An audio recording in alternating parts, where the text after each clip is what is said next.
I am Marcus Blake with That Nerd Show. We are speaking with Rob and Kate from the movie The Last Whistle, which is a great Texas movie dealing with another side of football that doesn't get talked about very often. So tell us a little bit about the film. Sure.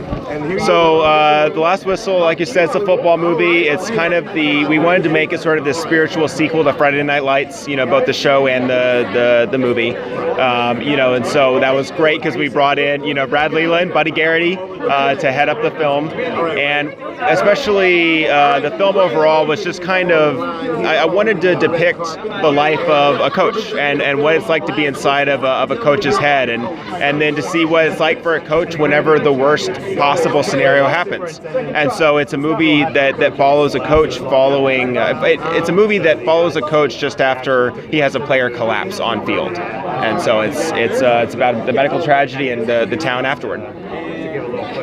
Now, it's also dealing, I know that concussions are the most popular injury with football now, but you're dealing with heart conditions, which is prevalent in all sports. What was the inspiration with that idea, as a story? So, especially with the condition that's in the film is hypertrophic cardiomyopathy. Thank you.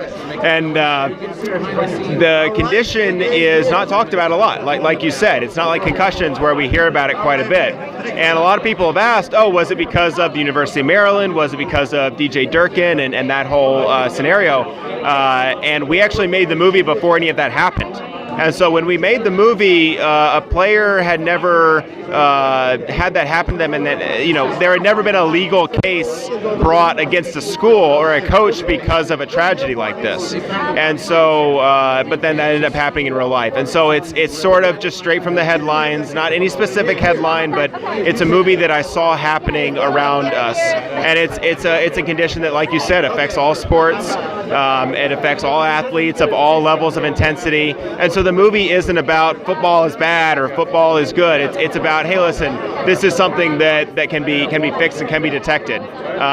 Talk about talk about it, Kate. Yeah. Well, I'm not going to talk about the condition itself, but although not the main point of the movie, it definitely raises awareness for this condition. I know I was a runner in high school, and it's every parent's nightmare, including my own parents' nightmare, to have your child die from a serious condition that you didn't know about.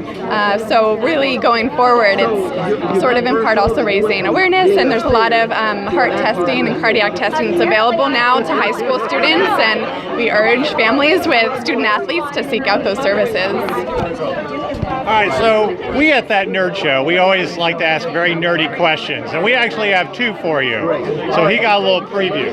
The first one is your Game of Thrones question. We want to know from filmmakers their opinion on this, since it's the last season. Who do you think is going to end up on the Iron Throne? I will defer to the woman who has read the books. I'm not caught up on the show, but I'm going to say my money is with whoever has the dragons. Okay. In case you are not caught up on the show. All right. And this one is for both of you. If you could have a weapon of choice or superpower from the nerd universe to fight the forces of evil, what would your personal choice be? We've actually argued a lot about this already. Yeah. A wand. I'm a very big Harry Potter fan, and I think a wand would beat anything, a lightsaber included. I would definitely choose a wand. I already know what you're going to Yeah, well, so... the lightsaber microphone by saying that. So I guess what we're all expecting me to say is a lightsaber. My favorite nerd superpower has always been Sylar from Heroes, from the show Heroes.